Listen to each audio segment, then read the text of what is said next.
Buddhism is a religion and a philosophy of awakening, of becoming more aware of what it means to be alive, in relationship with other beings and the earth. Buddhism stresses becoming more aware of one's own mortality and dependence on others. The bodhisattva is one who follows in the footsteps of the Buddha, one who is committed to a full awakening and to helping others awaken to the truth. The bodhisattva ideal forms the core of the Buddhism of later India, as well as that of China, Korea, Tibet, and Japan.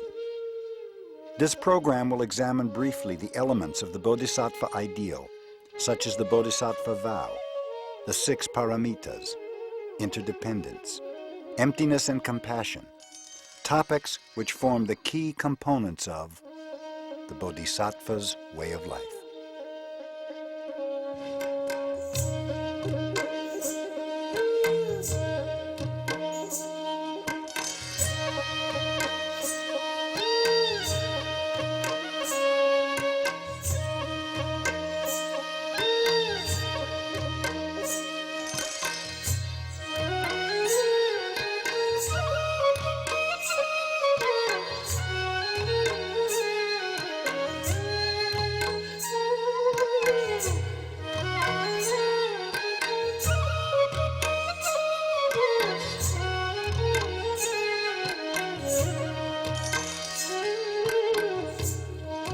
The Buddha, on looking up and seeing the morning star, exclaimed, "Now I see that all beings are the Tathagata, all beings are the Buddha. Only their delusions and preoccupations keep them from realizing that fact."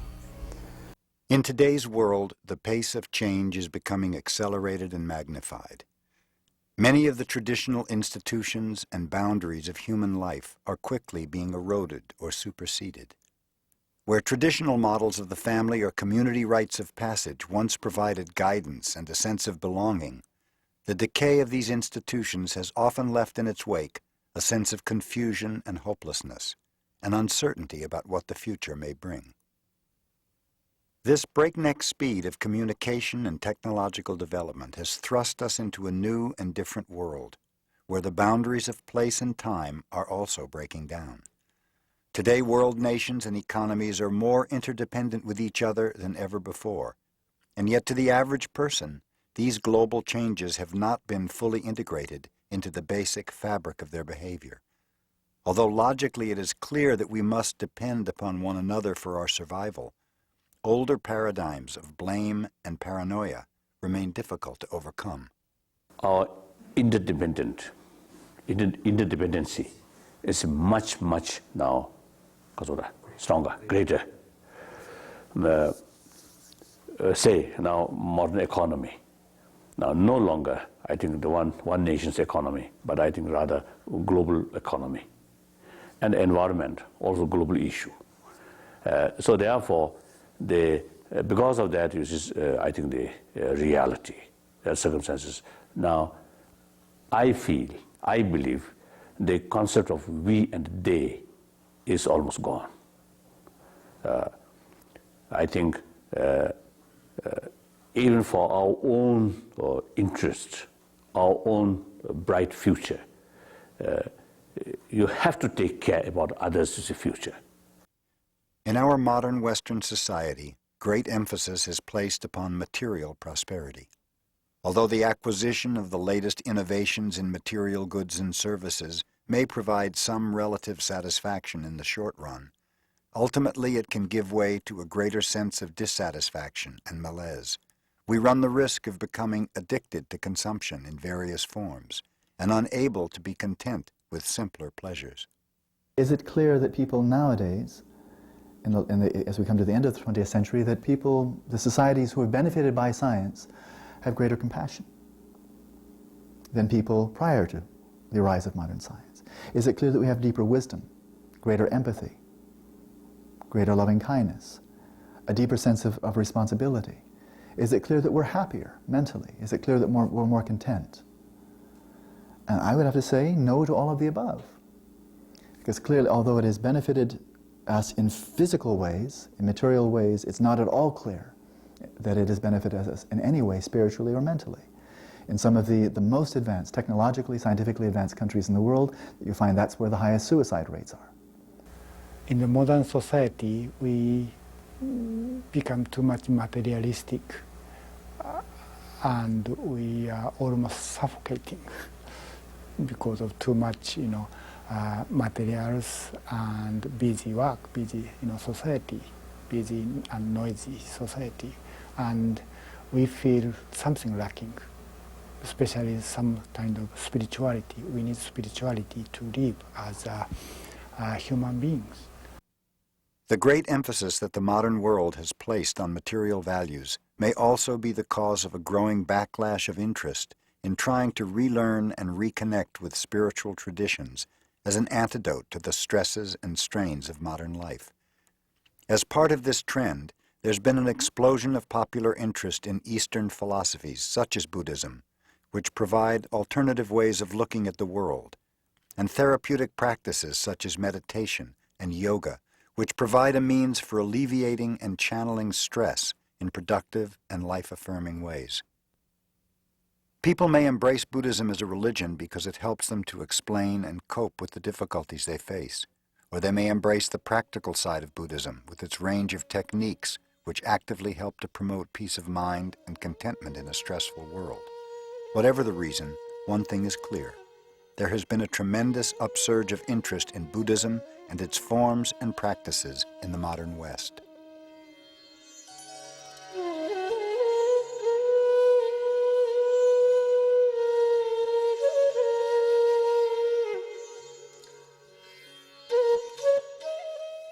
Buddhism is a very profound religion, and it has a very far-ranging and deep history. The truths of Buddhism are paradoxically simple. Although at first glance they may seem self-evident or obvious, upon repeated thought and introspection, they yield an infinite wealth of subtlety and spiritual insight. In the Western world, there is a growing emphasis upon instant gratification of desires. Fast food, faster computers, 1,000 labor and time-saving devices are all designed to minimize the delay between a desire and its fulfillment. However, if one's desire is to understand the Buddhist doctrine, such an instant gratification approach will not be suitable. It can take years or even a lifetime to fully integrate and truly comprehend the vastness of the Buddha's vision and teaching. However, as the world's problems escalate, we may not have the luxury of a lifetime to spend trying to understand the meaning of Buddhism. What this program attempts to offer is a brief examination of some of the key elements of Buddhism as they apply to the modern world. The primary focus of the program is on the ideal of the bodhisattva, central to the Buddhism of late India, China, Tibet, Korea, and Japan. The Buddha taught that the enlightenment and spiritual liberation he achieved were by no means unique to him. Rather, they are potentially available to every living being. The bodhisattva is a follower of the Buddha who, in deep sympathy and compassion with the suffering of the world, vows to do the utmost to help all living beings reach their highest potential. The bodhisattva works tirelessly to release beings from their temporal suffering into the timeless peace and fulfillment of Buddhist enlightenment. According to Buddhism, the state of enlightenment is the full expression of the innate potential for compassion and wisdom which lies more or less dormant within every being. This innate potential is known as the Buddha nature, and it is the vow of the bodhisattva to help each and every being bring their inherent Buddha nature to its full awakening as the state of enlightenment.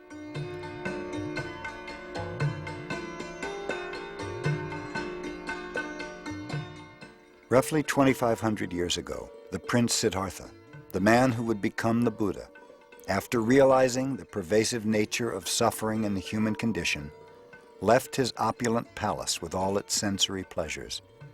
He vowed to search within and without for an answer to how and why suffering and pain afflict us all, and a method for transcending the world of suffering, which he referred to as samsara. After studying with a myriad of spiritual teachers of the time and practicing severe austerities for 6 years, he sat beneath a tree in northwestern India, vowing not to move until the answer to his search was accomplished. Sitting wide awake through the night, the Buddha-to-be encountered visions of spirits and demons, temptations, and all the hindrances holding him back from the ultimate fulfillment of his goal. As dawn approached, these gave way to the understanding that he sought, and with the rising of the sun, there dawned within the Buddha an infinite sun of understanding that no cloud of doubt or fear could ever again disturb. This is the moment at which the seeker Siddhartha became the Buddha, or awakened one, the moment of enlightenment.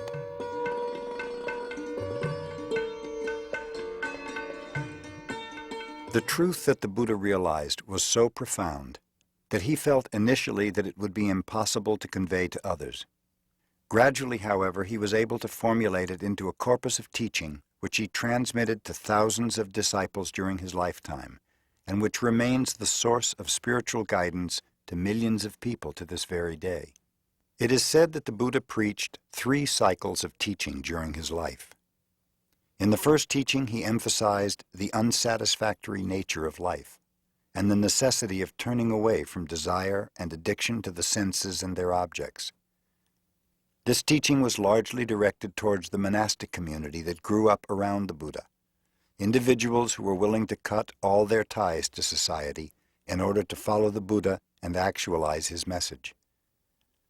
However, in the second and third teachings, the Buddha emphasized that one need not necessarily cut all ties to society in order to follow the path to enlightenment. He taught that because the potential to achieve Buddhahood was present in all beings, one need not necessarily be a monk to accomplish it. This teaching is the foundation of what has been called the Mahayana, or Great Vehicle. Great in the sense that it carries all beings to the state of enlightenment. Buddha's teaching should be work function in the society, not only in the monastery. I think that was a basic idea or attitude of Mahayana Buddhism. After the Buddha's death, the Mahayana elements of his teaching began to be more and more developed, until there arose a doctrinal controversy between the hardline monastic followers of the Buddha, the Theravadins, or Hinayana, and those who felt that the Buddha's vision was too vast to be confined within the limits of monasticism and included all beings without exception as candidates for enlightenment. The origins of the Mahayana are mysterious. Scholars are still investigating and trying to determine how this movement began roughly 400 years after the death of the Buddha. I think the most recent scholarship would suggest that it was a social movement of both monks, nuns, and lay people who were for some reason dissatisfied with the institution of Buddhism as controlled by monks in India. And traditionally speaking, the Hinayana tradition are thought to be selfish because they seek for individual liberation, to reach arhathood, and to almost with an escapist attitude to leave behind the reality of daily concerns, worldly affairs. Whereas the Mahayana tradition, the practitioners generate the bodhi mind, which means the altruistic mind of enlightenment for the sake of sentient beings, to engage actively with living beings and in helping living beings. According to the Mahayana interpretation of the Buddha's teachings, the goal of the devotee was not only to pursue his or her own enlightenment, but to help any and all others to reach enlightenment together. The Mahayana practitioners believed that they must not forsake the world, but instead transform it into a place of peace and liberation. Ultimately, I think the Mahayana way of putting it is that you can't be self-enlightened, really. If there are beings suffering down the street, then they're part of us. We're not separate from the homeless people, a mile away. We're not separate from beings who are still suffering and confused, and to whatever extent we may at some point get beyond our own confusion, still there are others who are suffering. And so the whole point of Buddhism is to be present as a teaching for suffering beings. Those Mahayana practitioners who actively sought enlightenment in order to benefit others and bring all sentient beings to that state of liberation became known as bodhisattvas. They saw that it was much more beneficial to stay in the world, be engaged in the world, and work for the salvation of all beings. So that was the earliest beginning of the bodhisattva model, is to somehow find an engagement in the society. And later on there were textual developments that outlined the path of the bodhisattva. What then is the way of life of the bodhisattva? What constitutes the vision, meditation, and action of a bodhisattva? What is the essence of the bodhisattva?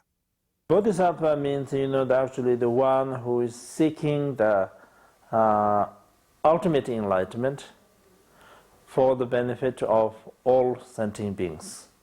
So in other words, that the one who is devoting fully his life and energy and efforts for the benefit of other sentient beings.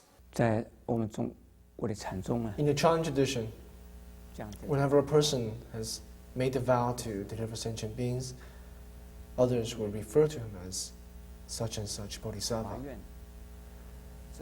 Will recognize such a person as a bodhisattva practitioner. And the vows that a person would make, a very common one would be the 4 great vows. The first one is, I vow to deliver sentient beings. Second one, I vow to cut off endless vexations. And then I vow to master limitless approaches to Dharma. And then vow to attain supreme Buddhahood. And out of these 4 great vows, the first one, vowing to deliver sentient beings, is the most important one.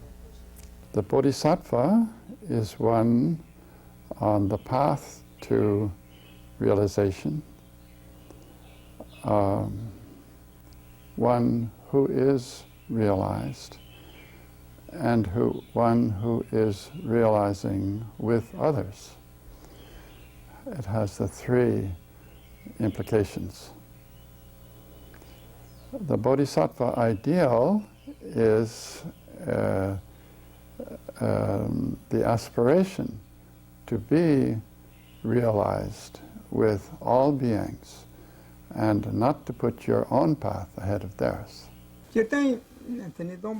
Whoever, not just only the human beings, not just only certain groups, no matter whoever, have this true love, true compassion, true wisdom, without any selfish, to all the living beings, that individually, that being is known as the bodhisattva.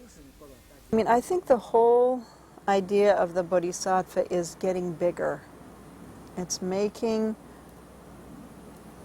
your awareness larger than me and mine, or me and those that are close to me. It's sort of an expansion, an expandedness of concern. The bodhisattva takes a vow to place the benefit of others over his or her own, a vow not to harm other beings, but to help them in whatever way is possible.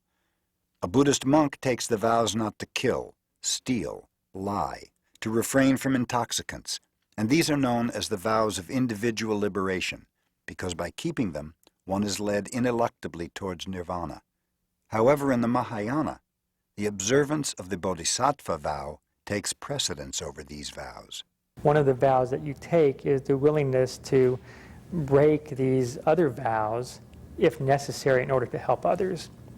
That is, you're willing to transgress the vows of individual liberation, they're called. That is, the vows of monks and nuns, if necessary, in order to help someone. So that's where you get the story of the Buddha in a past life as a ship captain, actually murdering someone in an effort to save the lives of others. And the text says that he accrued no negative karma of murder from doing that, but that his good karma actually increased immeasurably through that deed. The bodhisattva places greater importance on the lives of other beings than upon his or her own, and is ready to give up their own life if through that action they can bring benefit to other beings. For example, the bodhisattva who hurls himself into the pit to feed the hungry tigress so she wouldn't eat her cubs. He gives his life to her so she gets enough strength to get out of a pit and she doesn't have to get the bad karma of eating her own young. This story was one of the most popular bodhisattva tales in Central Asia. In a secular world, the performance of so-called good deeds is often predicated upon a kind of calculation of possible reward. We may do favors for others in order that they will reciprocate in the future, or so that we will be rewarded or praised by those whom we help. The bodhisattva, on the other hand, should have no such preoccupation. Specific character of bodhisattva is that the bodhisattva do not seek reward from its benevolent actions to sentient beings. That's a specific character of a bodhisattva. That in helping sentient beings, they do not wish that sentient beings will pay them back in any other way. They do not emphasize on the reward and the merit of such action. But it's kind of an unconditional offering of themselves. Also, it's important to appreciate in the bodhisattva ideal, it's not the same as doing good, the work of the bodhisattva, because there's no sense of reward or anything associated with it. And in fact, the activity of a bodhisattva may on the surface appear to the casual observer as not being compassionate. Sometimes the most compassionate action that needs to be taken might be to kick the crutches out from under somebody, and so that they can find their own power to walk. So it's not the same as doing good, and it's not a sense of empathy, identifying with somebody else, because there's still separation in that. So it's not empathy. It's identity.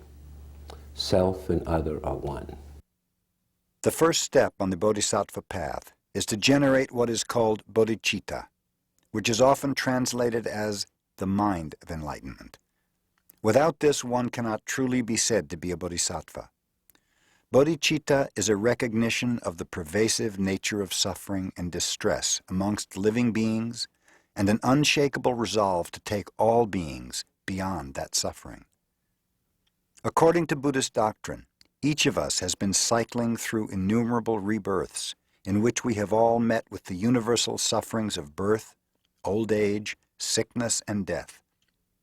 The Buddha himself is said to have remarked that if one were to gather all the tears that each being has shed in distress and sorrow over the course of their past lives, they would be greater in volume than all the oceans of the world. When each of us is born, we are helpless, and we need constant care from our mother in order to survive. It is primarily for this reason that the Buddhists use the analogy of a mother's love to symbolize the help and assistance that other beings have provided us with over the course of our countless lives. The whole our existence is depending on the other beings, isn't it? If we are born, we are born out of our parents, and if we are right after we were born, if nobody cared, we would have been living together, living today, isn't it? So that it is all due to the kindness and the loving kindness and the care given by the other people that today we are existing. The Buddha declared that over the vastness of time, each sentient being has been our mother in at least one past life. Thus, it is the responsibility of the bodhisattva in seeking enlightenment to aspire to use the great wisdom and compassionate energy which is released in the state of enlightenment to alleviate the suffering of these beings. That altruistic motivation towards enlightenment is known as bodhicitta. The meaning of bodhicitta is very simple. It means I wish to attain Buddhahood, the body, for the benefit of all sentient beings, to attain the Buddhahood, the body. In order to be of greater service to others, in order to alleviate the suffering of others, to bring others to a state of well-being, one aspires to the highest possible spiritual awakening. And that motivation is bodhicitta. Every sentient being is Buddha, ultimately. And right now, even they don't know it. As they don't know it, they're abusing themselves. They're abusing other sentient beings. They're causing suffering to themselves. They're causing suffering to others. So that way, your faith in them being the Buddha, your belief in them being the Buddha, it makes you feel concerned and compassionate and care for them. So that is a mixture of respect in a form of devotion, as well as respect in a form of compassion. So that is the bodhicitta. It is the realization that I am not as decent a person in my everyday relationships as I really could be, as I really am in my heart, and somehow I'm not able to express it. Bodhi is that essence of Buddha nature in each being, and citta actually means the thought of, or the thought toward. So it's really the arising of the thought toward Buddhahood. Sometimes it's translated as something like open heart, which is a loose translation, but in some sense it is that the way that I experience it and the way that I feel it in my body is something that really arises in my heart. Once the bodhisattva has generated the thought of enlightenment, the next step is to put it into practice in every action that is performed. After a while, or very quickly perhaps, you see you can't simply sit on your duff and wish for it. You actually need to transform your way of life into a way of life that will bring to fulfillment, which will achieve that goal, that aspiration. So you yourself accepted whole responsibility, is it to help to eliminate suffering on other and to bring all of the happiness on them, not just simply sort of wish or desire or something appeal to Buddha or bodhisattva, not that. You yourself, you alone carrying the full responsibility or voluntarily you should take the responsibility, you should to help. To implement their bodhisattva vow, the Mahayana Buddhists formulated a system of 6 interlocking paramitas, or transcendences. The 6 paramitas encompass the main techniques used by the bodhisattva to attain their goal. The 6 paramitas are listed as generosity, patience, diligence, ethics, concentration, and wisdom. Paramita has been translated as perfection or transcendence. This means that the virtue cultivated has become so totally integrated into the bodhisattva's conduct that it no longer requires a conscious effort. It becomes a spontaneous expression of bodhicitta. The Mahayana literature on the bodhisattva path is very much concerned with the practice of the 6 paramitas by the bodhisattva. However, it is the final paramita, that of prajna or wisdom, which became centrally important to the Mahayanists in their development of the bodhisattva ideal.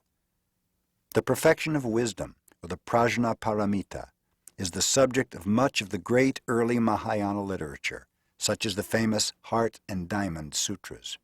We believe that the first of the written texts that came for Mahayana were the perfection of wisdom texts.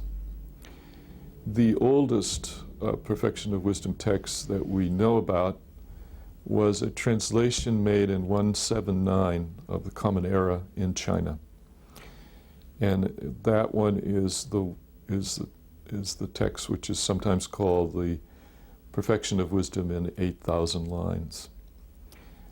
These early texts perhaps must come before that date, and we know that they would be after the time of King Ashoka, because it seems as if he's the one that introduced the alphabet and writing into India. Of the 6 paramitas, the prajna or wisdom paramita is sometimes considered to be the most important because unless they are embraced with the perfection of wisdom, the practice of the other 5 remain more like ordinary good deeds, the performance of which do not necessarily lead to the state of enlightenment. If we look at the 6 paramitas, we can say that the 5 paramitas, they are in the realm of the relative. They are relative truth, whereas prajna itself is the absolute truth. It's sometimes said that the true perfection or the practice of the perfection must involve wisdom. That is, giving, that is, being charitable, is not itself a perfection of giving unless you understand that in the act of giving there is ultimately no giver, no recipient, no gift, no act of giving.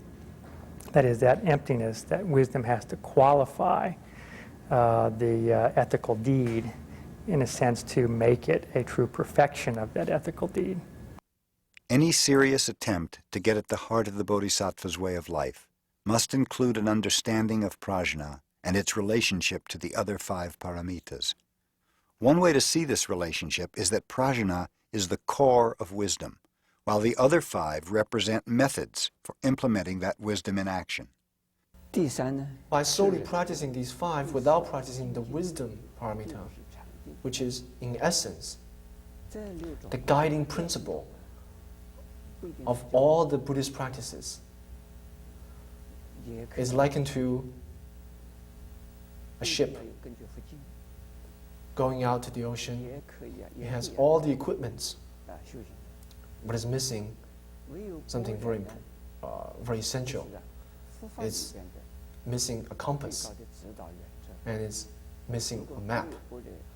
So the boat can be going around in circles, but may not get to that destination. And this map, or the compass, which is crucial to the direction of the ship, is wisdom. So the wisdom, the prajna paramita, is the guiding principle of the bodhisattva practice. In order to travel on the road, you need eyes to see, and also you need the feet to go. If you have eyes and without feet, even though you can see the path, but you can't travel, there's no means to walk on. But if you have a feet but without eyes, also you can't, because you don't see. So in order to walk on the road, you need both feet and eyes. So similarly, in order to attain enlightenment, you need both wisdom and methods to together. The method helps.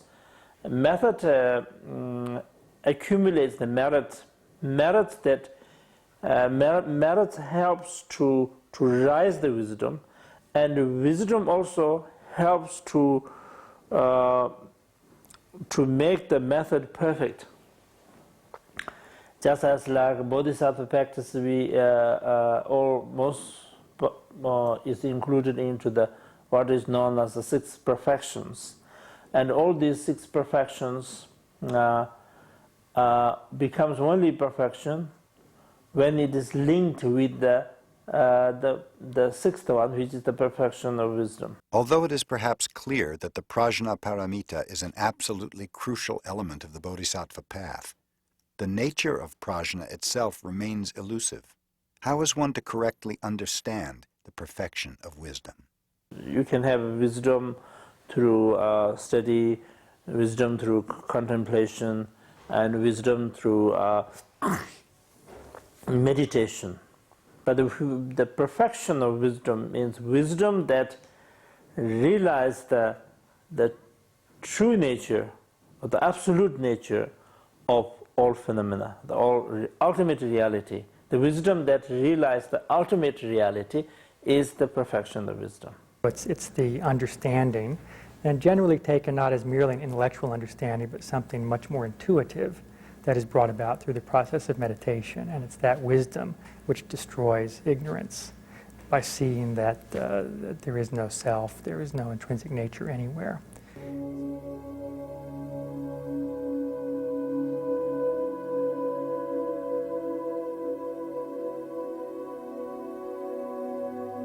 All things are under the law of change, as the Diamond Sutra says. They are a dream, a shadow, a fantasy, a bubble. You should contemplate like this. The Diamond Sutra is one of the most important Buddhist texts which deal with the subject of emptiness. Another of these is the famous Heart Sutra, which details the way in which a bodhisattva should understand emptiness. And it does so in such a succinct and profound way that it has become a part of the daily practice of millions of Mahayana Buddhists in Tibet, China, Korea, and Japan. In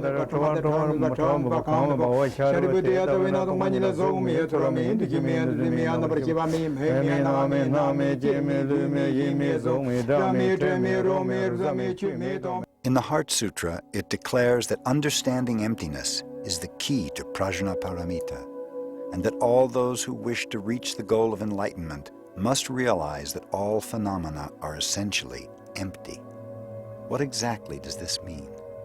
For the Buddhists, in terms of the doctrine, they would be saying that emptiness means that there is no permanence. That emptiness means that everything is momentary. That there is no core which exists eternally. And that therefore, they never say there aren't things. They just say, like this desk that I'm sitting at, that this desk is empty as a desk in the sense that if I cut a little piece off this desk and carry it out here on the street and I say to somebody, you want to buy a desk, they're all going to put me away because they're going to say, you don't have a desk, you just have a little piece of wood. So that means for the Buddhists, they say, then it's not a desk, because a desk, if it had a nature of a desk, then every part of it should be a desk and always be a desk. But it's not so. It's a conglomerate. It's easy to accept that a desk is a conglomerate, but it's much harder to think that we ourselves are conglomerates. And we wish that we had a permanent self. So the emptiness means there's no self-nature of that type. But it's not that there are not things and people and the world as we see it. A good way to think about it is a statement that's made by Chandrakirti, which is that self means not depending on anything else. And once we take self and expand it in that sense, then we can talk about everything having a self, or ignorantly imagining things that have a self, that a chair has a nature of chairness, that a jacket has a nature of jacketness that somehow inheres naturally in that object. And what the doctrine of emptiness is saying is that when you look for that nature, for that independent entity, that essence of the thing, you don't find it. If I ask, what is a tree? People will say, branches, leaves, roots, bark, trunk. Those are the aggregates of a tree. What's treeness itself? What's a room? Wall, ceiling, floor, doors, windows. Those are aggregates. What's roomness? What's treeness? What's selfness? And what is it that remains when the aggregates are removed? Well, in Western philosophy and in Eastern philosophy, they say that if you remove the aggregates, what remains is a essence, and that everything has an essence.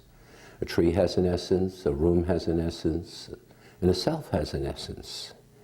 And the essence of a self is what we call in Western philosophy a soul.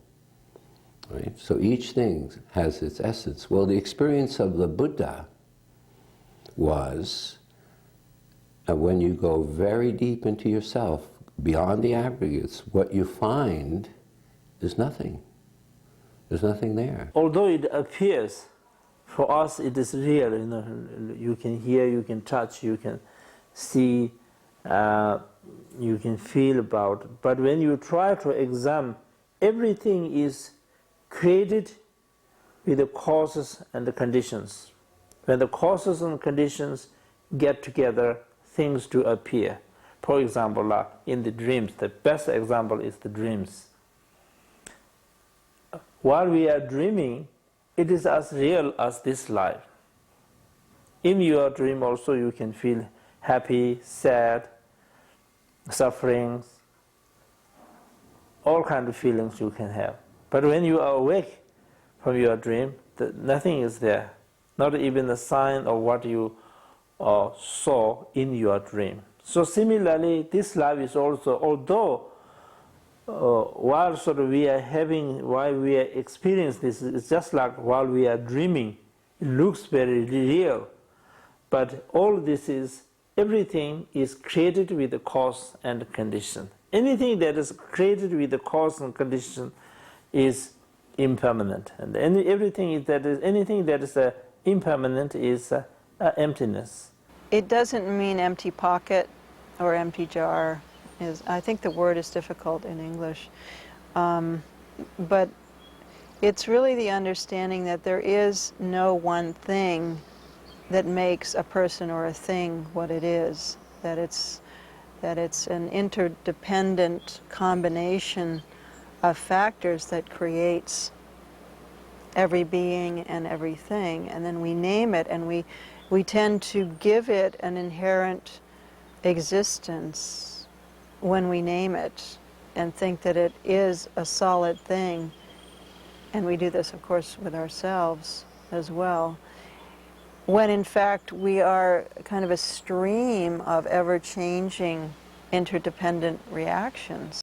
Because an understanding of emptiness may drastically change how a person views the world and may lead to a radical reappraisal of everything once taken for granted, within Buddhism, the doctrine of emptiness was often considered to be a more advanced, even a secret teaching, withheld from those with merely a casual level of interest.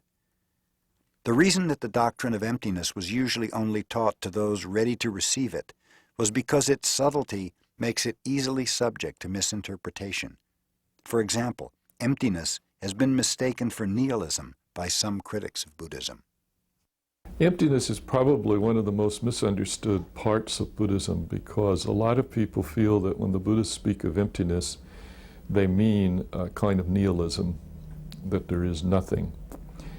But the Buddhists have never said so, and the Mahayana certainly did not believe or say that. Nihilism says everything is meaningless ultimately. When you die, that's the end of it. So there's no point in making a big effort to be really good.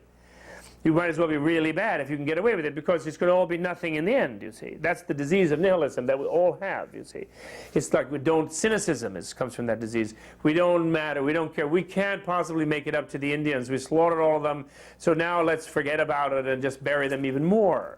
You know, let's not try to make a reparation here. All the Tibetans are already half slaughtered by the Chinese. Let's not try to save Tibet. It's all finished.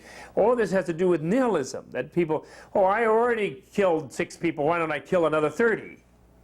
You see, right? That's our nihilism. Whereas every single negative thing, each one, even goes in infinite consequence. Every positive thing has infinite consequence. That's relativity. We never say absolutely there is nothing whatsoever. You know, then that's nihilism. That's not true Buddhism. You know, everything have limitless potential, limitless essence, and it does not have any limited dualistic true existence. That's what emptiness means. Those who misunderstand emptiness assert that if there is no self, then there can be no consequences to our actions, and therefore emptiness provides them with a license to do whatever they wish without repercussions. However, this is not an accurate interpretation of Buddhist emptiness. Although some people may have misused the doctrine of emptiness to justify their ethically questionable actions, true Buddhist practitioners will not invoke the doctrine of emptiness as an excuse to lie or to steal. They realize that although in an absolute sense, phenomena may be empty of self, in a relative framework, as long as one identifies with a self, all actions have definite consequences that cannot be avoided. Many people misunderstand the meaning of emptiness or the nature of emptiness. They think that it's nothingness. They think that nothing exists. And most importantly, they may mistake it to be that phenomena has no value. In fact, emptiness does not mean that. It does not deny the value of each and every phenomenon. I think very important to know relative and absolute. Relatively truth, absolutely not. Huh? Seemingly real and absolutely real. That's two things. Okay, make simple. If ego clink exists, then cause and effect exists. If you have ego clink, for you cause and effect exists. You understand? You can't deny it. You cannot make excuse. What you're excusing is just an intellectual idea. I personally have some kind of word to describe that, and I'm quite sure it is not really accurate in English. But I describe this kind of attitude is relativizing the ultimate, or ultimatizing or ultimatizing the relative, you know, because you wanted to conveniently use the ultimate philosophy to justify your relative weakness. No, you just say, well, I can steal, I can lie, it is all right because emptiness. Of course, ultimately, there's no such thing as lie or steal, but long as you call yourself you and you go for somebody's property, that is stealing. So long as you are dualistic, then there is stealing, there is lying. So that way, long as you have the ego, long as you are not beyond all of that, limitation, then it is stealing. There's a vast difference of understanding, the intellectual understanding of emptiness and realizing the emptiness. Because we did not realize, so we feel, today we feel we are, if you don't eat today, you feel hungry. If you don't drink, also you feel thirsty. If somebody hits you, you will have pain. So therefore, as long as we have these feelings, you must bound with the law of karma. So therefore, you must not kill. You must abstain from all the non-virtue states. For a Buddhist practitioner, integrating the view of emptiness and making it stable is a life's work. On the bodhisattva path, it is said the practitioner must first take the time to hear the teachings on emptiness, then contemplate the teachings analytically, and finally, most importantly, put them into practice through the practice of meditation, allowing the mind to rest in its own lack of inherent existence. The Buddhist teaching of emptiness is at the heart of the perfection of wisdom, and it is the key to actually attaining enlightenment.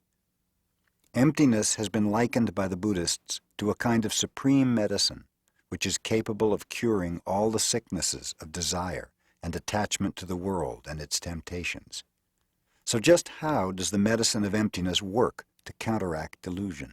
Claim in Mahayana Buddhism, or at least in the Madhyamaka school where emptiness is the central doctrine, is that it's by believing that things have some intrinsic reality that we become attached to them, or that we hate them, so that desire and hatred are actually impossible without this mistaken belief in some kind of essence to objects. Once you understand the absence of independent existence, then that understanding, that awareness, reduce the force of grasping, mind.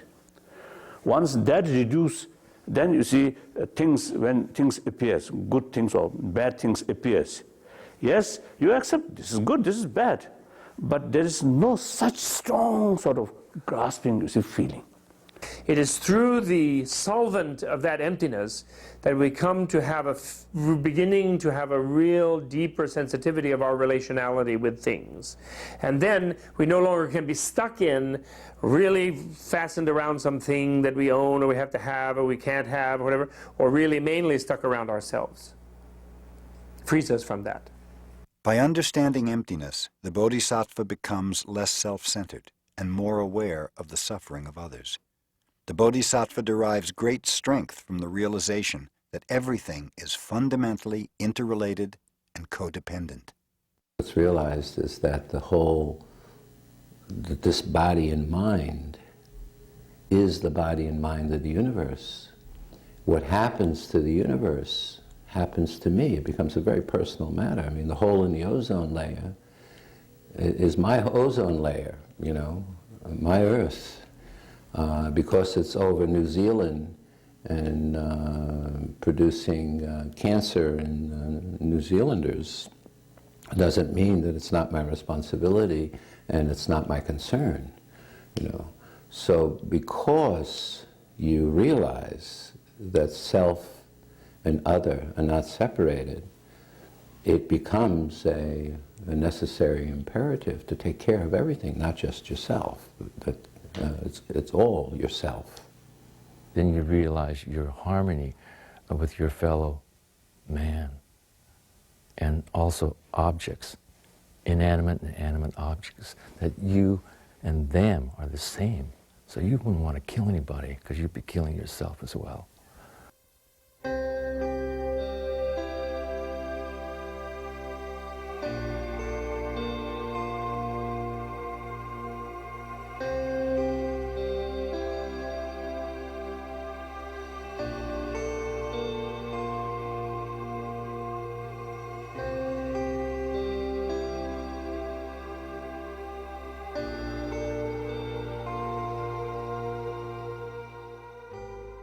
Critics of Buddhism sometimes claim that emptiness is a negative philosophy, one which leads to an aloofness and a detachment from worldly affairs. In fact, it is the bodhisattva's very understanding of emptiness that helps to engender a deeper sense of kinship with other beings. This is how emptiness, rather than leading to greater passivity, actually becomes the catalyst for the myriad of compassionate activities undertaken by the bodhisattvas in their quest to free sentient beings from suffering. The Buddha, after he was enlightened, then began his active career in helping others and teaching.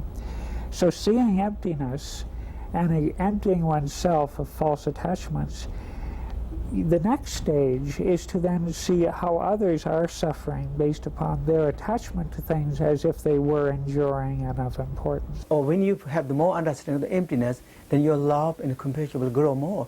Because the emptiness, when you don't have the emptiness, that means we're blocking our reality qualities.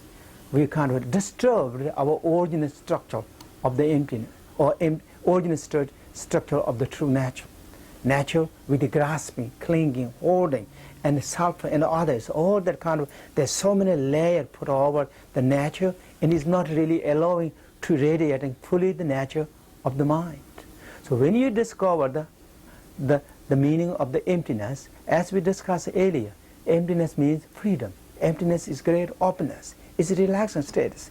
When you reach that point, then love and compassion are arising from your nature of the mind, freely for all the sentient beings. So therefore, often in the Buddha's teaching, when you have the realization of the true nature, you will have more love and compassion, freely for all beings. The way that I understand it is that when there's a real understanding of emptiness of self and emptiness of phenomena, there's an immediate recognition of interconnectedness, so that I stop basing all of my actions and all of my thoughts on how I think you are going to enhance me, or you are going to threaten me, or you are unimportant to me. And I begin to be able, for the first time, to perceive your suffering. It is compassion towards all sentient beings that motivates the bodhisattvas to enter the path to enlightenment and engage in the practice of the 6 perfections. It is this compassion that is perhaps the most recognizable feature of the bodhisattva ideal. In fact, without compassion, there could be no bodhisattva. Without compassion, the whole idea of helping the other sentient being does not rise. So therefore, the root of the Mahayana teaching is the compassion. And it is said in the one of the sutras that in order to attain the enlightenment, one thing that is absolutely essential practice. And the question was this: and what is the most essential practice in order to attain enlightenment? And the answer is the compassion, because when you have the compassion, then all other virtuous qualities naturally rises. Just as like when you invite the king, then all his entourage will naturally, wherever the king goes, all his entourage will be there, as king never travels alone. So similarly, when you have the compassion, then all other qualities naturally rise. The compassion of the bodhisattvas is very vast, and it radiates outwards to all beings without exception. However, compassion, as it is usually found, tends to be limited to specific objects and people. It is subject to change according to one's mood or other temporary circumstances. This is not the compassion of the bodhisattvas. From the Western point of view, when you talk about compassion, it's often defined emotionally, a sense of love and experience. And sometimes love arises, and sometimes when you're low on energy, it may fade away. In Mahayana Buddhism, the compassion of a bodhisattva should be unwavering and unlimited. It should not be based on momentary whims and subject to change according to one's moods. The bodhisattva's compassion should also not distinguish between near and far, helping those to whom we share a bond of closeness and forsaking those whom we do not know. To the Buddhist, this is not genuine compassion. Genuine compassion is unbiased. Usual, I think our ordinary sort of compassion is rather biased, limited to those sentient being or those as a human being which close to oneself. To them, you usually see easier to develop a sense of concern about their welfare or about their life. But then those others who have no acquaintance, then your feeling is more or less neutral. Then your enemy, so-called enemy, those beings or those human beings who create some problem, who won't listen to your, even animal, those animals who won't listen your wish, then sometimes you lose your temper. So for the time you could consider these and even animals also as an enemy. So you see, towards those sentient beings, not only they have a sense of concern about their suffering, but even I think opposite, you want more suffering on them. So therefore, a kind of compassion towards your friend, that is very, very biased, actually very much mixed with attachment, so not genuine. So such compassion cannot develop infinitely because it very much mixed with attachment and also very much,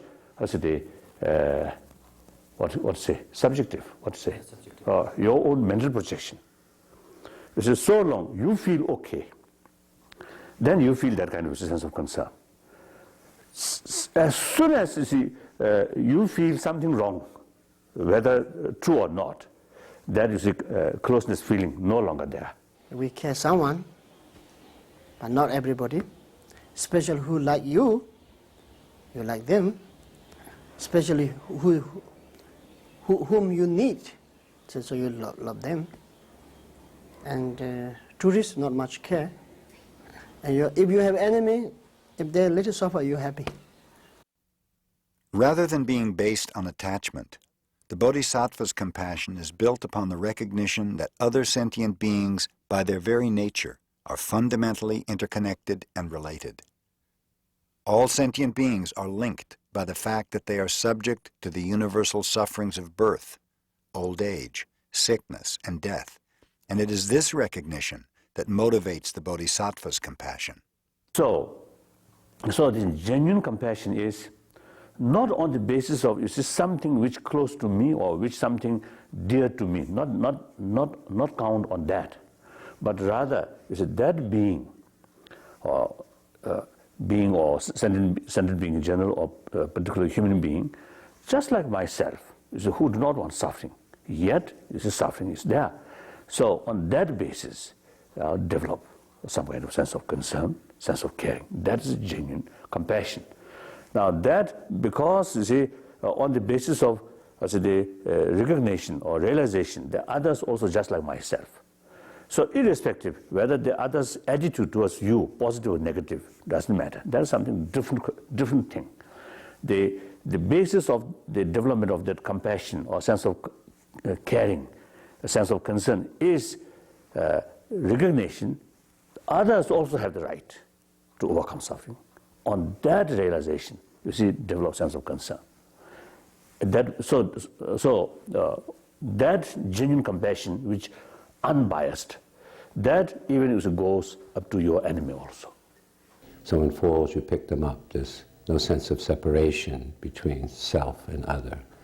No different in taking care of yourself when you take care of the 10,000 things. That activity is what we call karuna or compassion. So it's based upon the seeing of an affinity or a kinship, so that when something happens to someone else or something else or the environment, you immediately respond because that's happening to you. And whether you're feeling loving or not feeling loving, you can see that. And so that, in a sense, provides not only an enduring basis for compassion based upon the insight of kinship, but it also provides often a direction of, or guidance of how one might respond, because being related, you see you're connected and you see how you might be helpful. We may believe that certain people are naturally endowed with great compassion, while others are not. We may feel that such an intense compassion is beyond our own ability to express. However, in the Buddhist tradition, it is recognized that the great impartial compassion of the bodhisattva must be developed gradually through the use of specific techniques and practices. I think we tend to think in the West often that compassion or kindness are kind of almost genetic. That is, that you're either a kind person or you aren't. You're a compassionate person or you aren't. That's just part of your constitution or your makeup. But it seems very clear in the Mahayana that it's possible to develop these qualities, that there are techniques for developing compassion. And these are set forth in great detail in Tibetan literature specifically. And the idea, for example, of seeing everybody in the universe as having been your mother in a past lifetime. One technique that the bodhisattva may use to develop great compassion is to imagine themselves taking the place of beings that are suffering, and then try to transfer to these beings happiness and the sense of well-being. This bodhisattva practice is what is called Tonglen in Tibetan. Tonglen is a giving and taking meditation where the bodhisattva practitioner or would-be bodhisattva practitioner tries to visualize taking suffering away from beings and giving his happiness or her happiness to the beings. Any mother who has a sick child has automatically practices Tonglen, wishing to take away the pain from the child and give the feeling of well-being from themselves.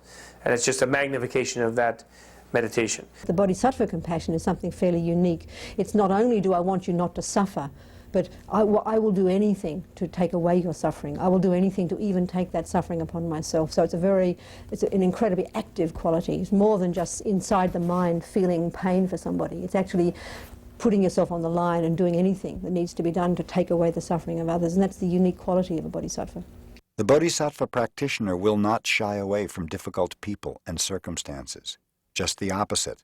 The bodhisattva should embrace all situations as invaluable learning opportunities on the path to enlightenment. What an ordinary person might consider an enemy is considered as a precious teacher who provides the bodhisattva with a chance to engage and refine their practice of patience and loving kindness. Therefore, a practitioner of compassion, you need a compassion of loving kindness. You need strong practice or unshakable sort of practice of tolerance or patience. Without that, you see, infinite loving kindness, difficult to practice. Almost impossible. So now the question is how to practice patience and tolerance. When you're surrounded by best friend, there's no time to practice of compassion or tolerance. Or for a Buddhist, towards Buddha, no point to practice tolerance because Buddha is so kind, and bodhisattvas, maybe some wrathful deities, maybe. Otherwise, no point to practice tolerance. So therefore, the practice of tolerance very important. You must practice tolerance. But then, the only occasion, the only chance you practice the practicing tolerance is when we counter with enemy, or so-called enemy, or that means someone who creates pains and suffering on you. On such occasion, that's I think, a rare opportunity of practice or test your inner strength. So from that viewpoint, enemy is necessary. Enemy is your real teacher. Whether their motivation is that way or not, doesn't matter. So long you have some benefit from them, then you can consider something very precious for yourself. According to the Buddha, hatred can never be conquered by hatred. It can only be conquered with love. The bodhisattvas who strive to follow in the footsteps of the Buddha try to live according to this maxim, and there are many stories of bodhisattva practitioners giving up their own lives rather than inflict harm upon their attackers. His Holiness the Dalai Lama, who is revered by the Tibetan people as the living embodiment of Avalokiteshvara, the great bodhisattva of compassion, when faced with the invasion and destruction of his native Tibet by the Chinese, is famous for refusing to see the Chinese invaders as his enemies. He counseled his followers, even as they were being killed or brutally tortured by the cruel invaders, to meditate upon compassion for the Chinese, and to pray that the terrible karma incurred by their cruelty be somehow avoided. Many such stories were brought to the West in the aftermath of the Chinese takeover of Tibet in 1959 by those who escaped religious persecution by fleeing to India and beyond. One such story, recounted by Tibetan Buddhist scholar B. Alan Wallace, illustrates the depth of the Bodhisattva's commitment to nonviolence and compassion. One of my own teachers, Geshe Ngawon Taige, who has passed away several years ago, and he was the one who first taught me a guide to the Bodhisattva way of life, taught a class of which I was a student. When he was escaping in 1959 from Tibet, he was a monk, had a couple of tukus, disciples, a couple of young monk disciples, and he was a natural leader. He's a man of really great spiritual wisdom and compassion and power, all three. And they were fleeing for their lives because Lhasa was being bombarded by artillery. This was immediately following, of course, the Tibetan uprising in Lhasa in 1959. And their party headed south, fleeing for their lives. And gradually a number of lay people joined him. They just gravitated towards him. He said, here's a person who could maybe lead us out of this calamity. They headed south, and gradually more and more lay people, families, were joining him until he had about 80, 100 people with him. As they were heading south, some scouts who were going a little bit ahead said, we're blocked. There's a battalion or some group of Chinese military straight ahead. If we try to go further, they'll wipe us out, because the Chinese communists at that time would shoot fleeing refugees on sight. And so they headed north, directly opposite, of course, from where they wanted to go, just to try to get around. And they headed north, and then they turned around south again. And they were traveling day after day, and after some time, they paused, and they were making camp, and they discovered they were surrounded. And so Geshe Taige then called his disciples over, anybody who wanted to listen, but especially the monks who were with him. And he said, we're about to die. Because the monks, a true Buddhist monk is not going to be shooting back. And so he spoke to his disciples and he said, we're about to die. And as we're about to die, then I want you to focus very carefully on compassion for the Chinese who will be killing us. Because we're simply having our lives end. But these people are committing this great evil of shooting innocent victims.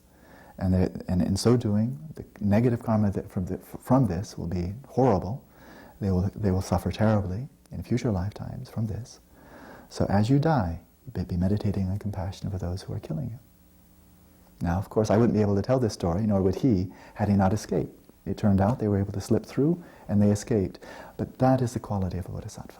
That even when you are being attacked, you look only for the needs of others and the welfare of others. Obstacles and difficulties seem to be inherent in the human condition. Yet when some of us enter periods of adversity, we are completely unprepared for them, and we simply panic or fall apart.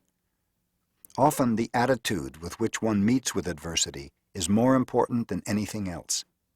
If we face problems with determination rather than despair, our mental peace will grow stronger and less able to be disturbed by external events. So as a result of it, difficult, life passing through is difficult, more obstacles. I think that actually they, gain much inner strength and also self-confidence. So that's, I think, generally, even if the ordinary way, the difficult and pains and suffering, one way, it is bad. Of course, it is right to overcome, to no more pains, no more suffering. That's all right. But at the same time, if something already happened, then it is better to look to those with the problems from a more positive side. Then, instead of losing your hope, instead of feel of depression, you may gain more strength. You have to have a basic, mature human common sense to face the life. Whatever comes in front of you, you shouldn't say to yourself, it can't be happening to me, I don't believe it, how can this happen to me? You don't ask this kind of question, because this kind of question is like hiding yourself away from reality. And you just say, this is it, so you deal with it. Unfortunately, many of us, when faced with various difficulties, can tend to blame others for our misfortune. The bodhisattva practitioner, on the other hand, believes deeply in the law of karma, that every action yields definite consequences. The implications of karma are that the bodhisattvas take responsibility for their actions and don't try to escape their consequences. I think I was blaming everybody else for the way things were, Blame rich people, then I started blaming white people, then I started blaming male people. Now, I had nobody left to blame, So somehow it was really mind-blowing for me to have to then start to look into my own mind, like I said, and to see that I was a dynamic part of what happened to me. Because the usual view is there's always something out there that's causing it. And that's whether it's happiness that we're getting or whether it's suffering we're getting, we always think it's someone out there. We're this kind of being walking through life, finding something nice and pushing away the ugly things. And they're always out there, very separate from how we are. If you believe, as Buddhists do, that nothing happens to us that doesn't belong to us, it creates within us a greater sense of responsibility for our own actions, and a determination not to let these actions be the cause of harm to others. If there is a breakdown of the orientation toward me and mine, there is a spontaneous awareness of the needs of others and the needs of the community. So that would naturally lead to activities that would benefit a larger kind of sense of wholeness.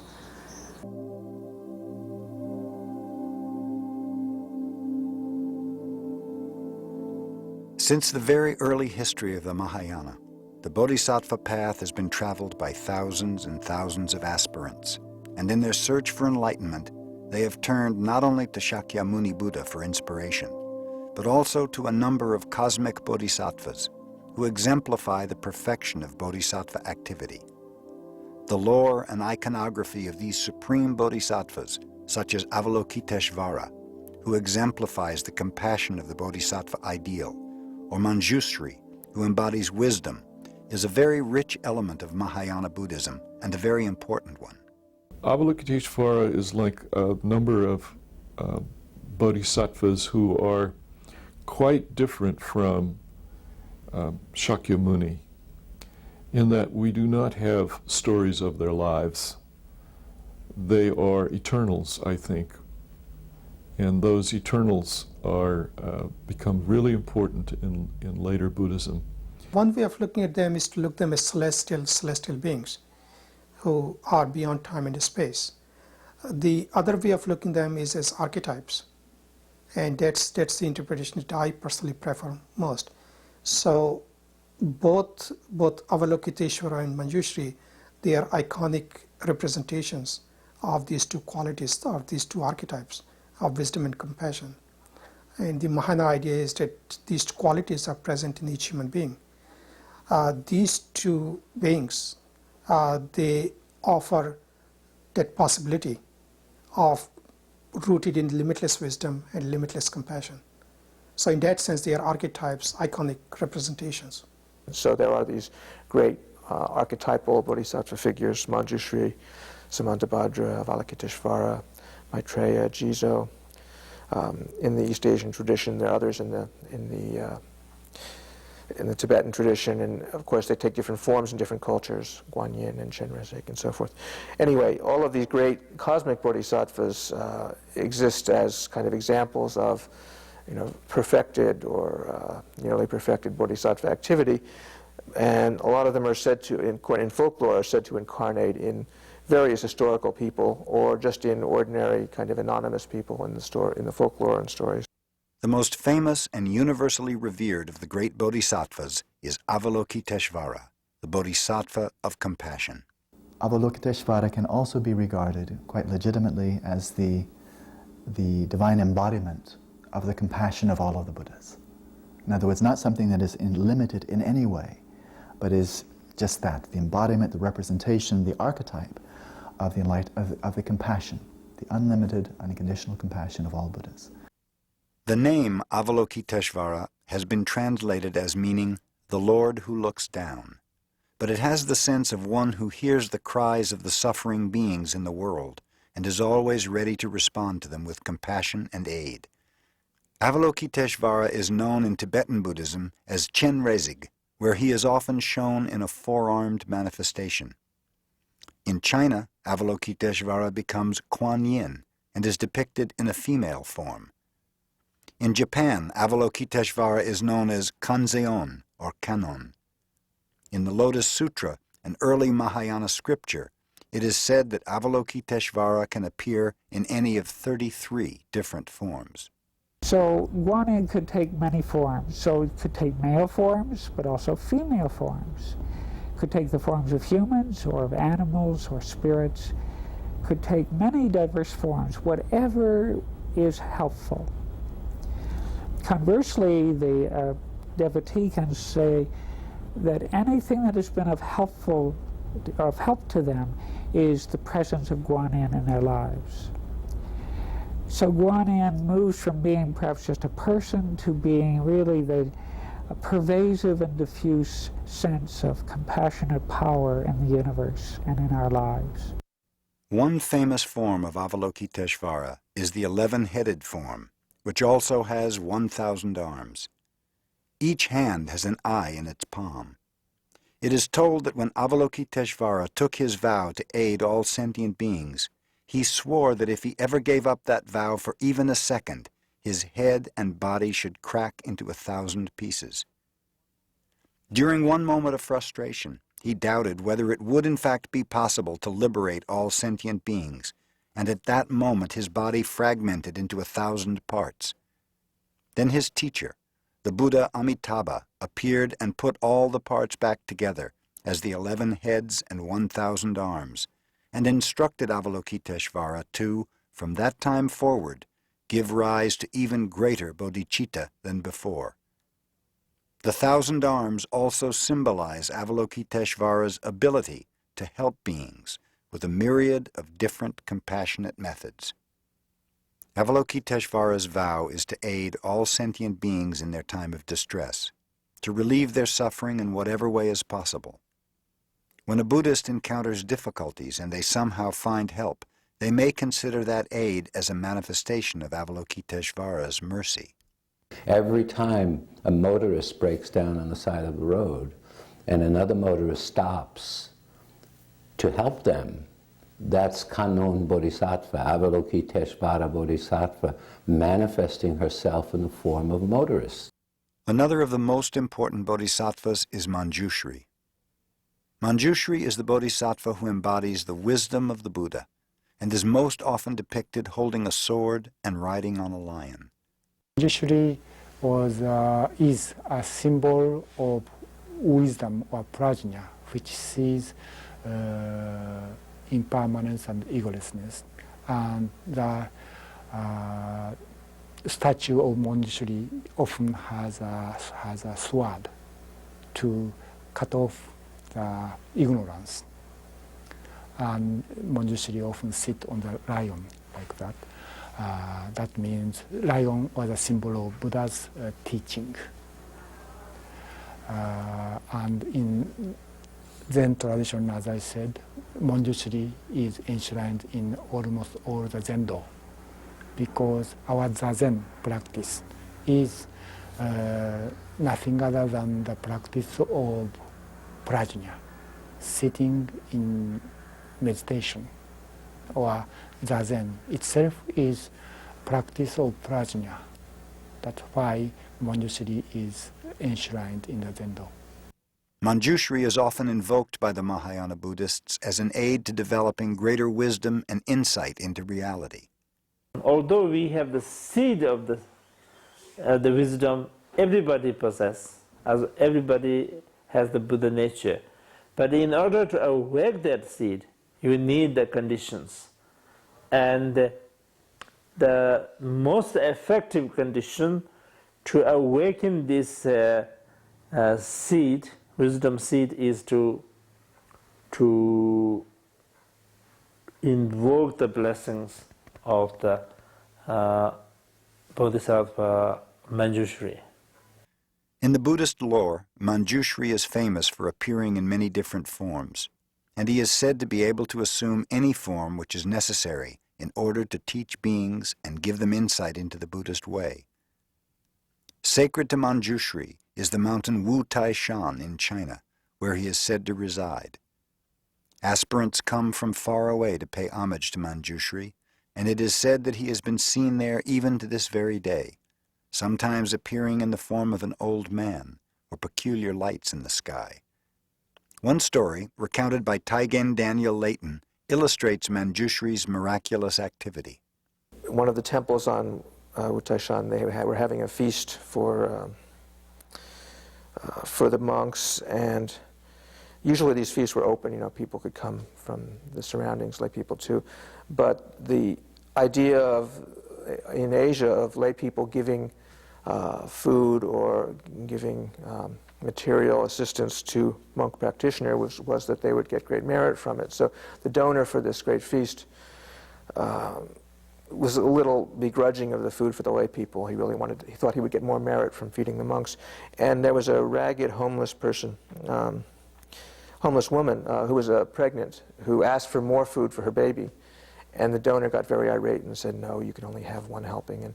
And she said, well, I'm not going to eat anything then, and started to leave. And as she got to the entryway of the hall, suddenly manifested in full glory and radiance as Manjushri on a lion with many attendants. And of course, all of the monks and all the lay people, and especially the donor, were prostrating themselves and weeping. Anyway, finally, she left, and they were very sorry that they had treated Manjushri that way. And from then on, at that temple, all feasts are open to everybody for as much food as anybody wants. Another great exponent of bodhisattva activity is the goddess Tara. In one story, Tara is said to have sprung from one of Avalokiteshvara's tears of compassion. She is one of the most revered figures in the Tibetan Buddhist tradition, and she represents a dynamic and engaged form of compassion in action. Tara is also invoked in situations of great fear and distress, since one of her vows is to deliver beings from the 8 great fears, such as loss of life. Tsultrim Alione recounts another story of Tara's origin. The white Tara, for example, was a princess ages and ages ago. This is sort of the story that goes with white Tara. And at a certain point she was told that she would have to take the body of a man in order to become fully enlightened, that she couldn't reach full enlightenment as a woman. And she said, there are many who are willing to take the body of a man to achieve complete enlightenment, and I will remain as a woman and achieve complete enlightenment. And that's why you see the white Taras in the full lotus posture, because she achieved enlightenment in that form.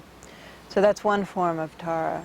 In a religion that has sometimes been accused of male domination and chauvinism, Tara plays an important role as a model to Buddhist women.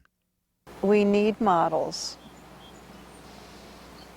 for inspiration because we live in the relative truth and we identify with ourselves and our bodies. And so if women have no models to inspire them and to make them feel that they can do this in the female body, then in some sense they can't do it. And so her making that choice, providing that model for half of humanity, is important, an important gesture. One of the most popular bodhisattvas in the East Asian tradition, especially in Japan, is Jizo, the protector of children and guide to the souls of the dead.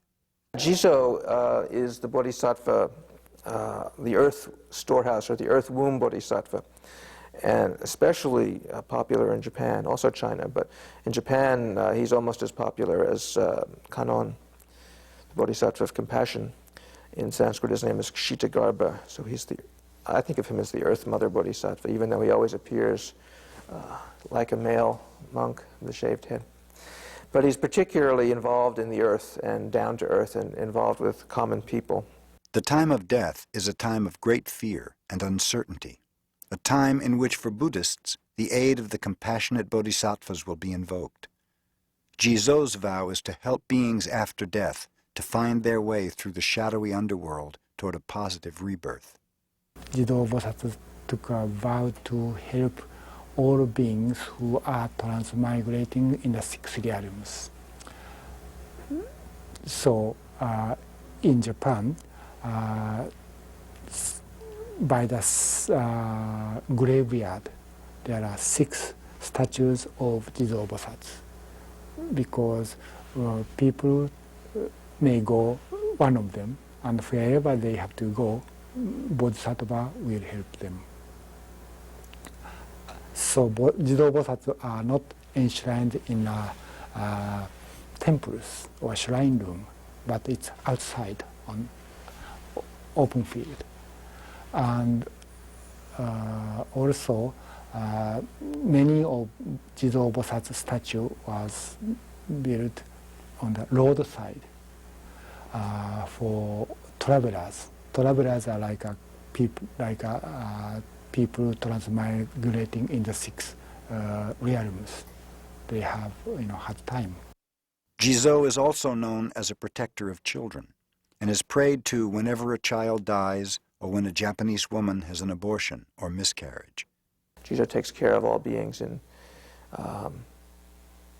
all the different realms and helps and witnesses in some way, but especially Jizo is considered a protector for children. And now in Japan they have these Mizuko ceremonies, these ceremonies for abortions and for deceased children, but also for aborted children. And Jizo is kind of prayed to for that. Jizo plays a prominent role in the popular Buddhism of Japan and there are many stories of Jizo helping the common folk when they were in need. There's a story about a old couple who were devoted to Jizo, and they were quite poor. And one New Year's celebration, New Year's Eve, the husband took some material that had been woven by the wife and took them to market. Couldn't sell them, and ended up exchanging these material for hats that a hat salesman couldn't sell. So he came home with these hats, and that's all he had. He had nothing to eat. And it started to snow, and he passed an altar where there were 6 Jizo statues, and usually there are 6, often there are 6 Jizo statues together for each of the 6 realms. So he felt sorry for the Jizo statues as they were getting covered with snow, and brushed the snow off their heads and put the hats on, and then took his own hat for the 6th statue, and went home with nothing, no food or anything to celebrate the New Year's, which is the big holiday in Japan. And late that night, the old couple who'd gone to bed hungry hear jingling like of monk's staff and this big thump on their doorstep, and open the door, and there's this big bag of provisions and these 6 monks walking away. So anyway, there's lots of stories like this of people being helped by Jizo. Before the Buddha passed away, he made a number of prophecies about the future.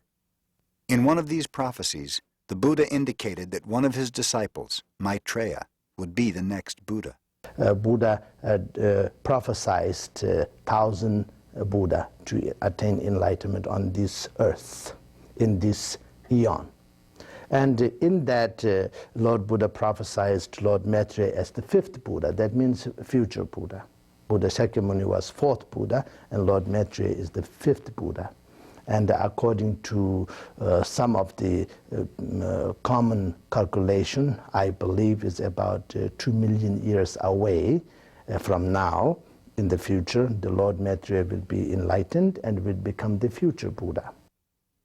Maitreya is revered throughout Asia as the future Buddha and as the embodiment of loving kindness. Maitreya represents loving kindness. Loving kindness is the translation of Tibetan word chamba, or Sanskrit, I believe, Maitri. So the Sanskrit word Maitri and Tibetan word chamba is translated into loving kindness, if I understand correctly.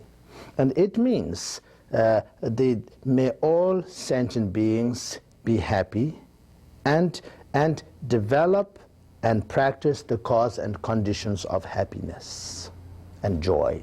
That is what loving kindness means. So that is what Lord Maitreya represents.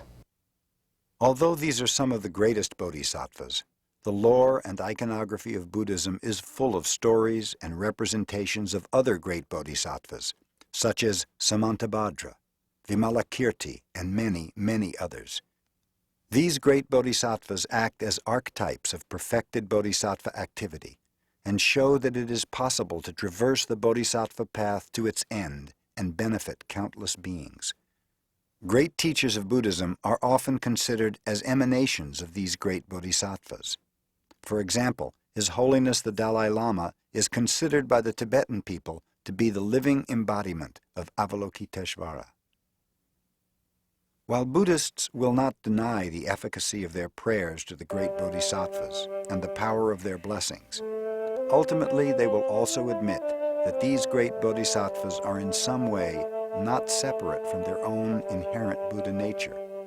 The ultimate blessing of the bodhisattva is to realize one's own true nature. As we stand at the threshold of a new millennium, the world's nations are increasingly adopting a Western model of progress based upon technological development and material status. Although unchecked growth is directly responsible for many of the world's most serious problems, the developed nations show little sign of abating their relentless conquest of the earth and its resources. Viewed from such a global perspective, the philosophy and the lore of Buddhism may seem quaint, antiquated, and on the whole rather irrelevant. However, this is very far from the truth. At the heart of the Western idea of progress is a feeling that the raw constituents of nature are here to be manipulated in the service of man's will. The earth and other beings are seen as clay in man's hands, to be formed into whatever image he sees fit. There is a dualism in this view that splits the world into inside and outside, self and other. We've really lived in a kind of separated world for a long time, a non-integrated world, and also had that idea of that the world is here for us to use and abuse as human beings, that we sort of have that right given to us by God to do that. And I think that needs to change. Buddhist thought is almost exclusively concerned with looking inwards. One of the most famous statements of the Buddha is that the mind must be considered to be the forerunner of all things. In Buddhism, it is understanding the true nature of the mind through looking inward that is the most important. The great English historian, the late Arnold Toynbee, said that Buddhism coming west is the most important thing in the 20th century because it's the understanding, or it's the direct understanding of what the mind is. According to Buddhism, it is through looking inward into the mind's nature that we will be able to best resolve the problems that affect us. Your solution for your problem is in you. If you calm down, if you relax, if you develop clarity, the solution for your problem is in you. And that is, I think, good to know. Buddhist doctrine teaches that each being possesses the Buddha nature, and thus the potential to reach enlightenment. The Buddha nature is something inherent in every being, and so every being shares in the sacred domain of the Buddha. According to Buddhism, the Buddha is fundamentally not outside, but within us. This ultimate reality is not to be found elsewhere. It's not something that's found in heaven or in the next lifetime, but actually the ultimate reality is right here in the very objects of our everyday experience. Each being is infinitely sacred and precious in herself, itself, himself. And that they share this nature with everyone, this infinitely precious, sacred nature. And that it is vital that everybody realize this fact. If our political leaders realize this, they wouldn't wage murderous war on the other side of the world. Buddhism teaches that each of us contains the whole world, that every being is fundamentally interrelated and interdependent. Today, this philosophy is being mirrored in the worldview formulated by scientists studying the world's environment. Thus, Buddhist philosophy is also profoundly ecological in its implication. Whether it's the birds getting into the pollution and they're laying eggs or what have you, it is all an interrelated, profoundly interrelated biosphere in which we're living, in which things circle around, and that there are no independent units, there are no real boundaries in nature. There are no real boundaries in nature. Well, this is exactly what Buddhism has been saying from the beginning. There are no real boundaries in nature, there are no real boundaries within humanity. The segregations that we make between self and other are contrived, they are artificial. They may be conventionally valid, but they're not to be taken very seriously. So the themes of ecology, of social responsibility, of universal responsibility are right at the core of the whole bodhisattva way of life. This is one way in which Buddhist thought and the bodhisattva model is relevant to the modern world. It encourages each person to take responsibility for their actions and how they may affect others.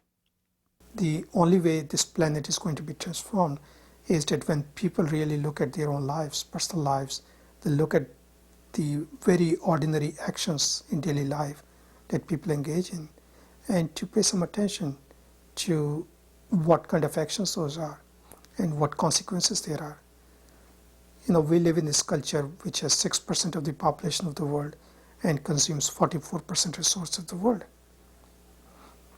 This cannot sustain indefinitely.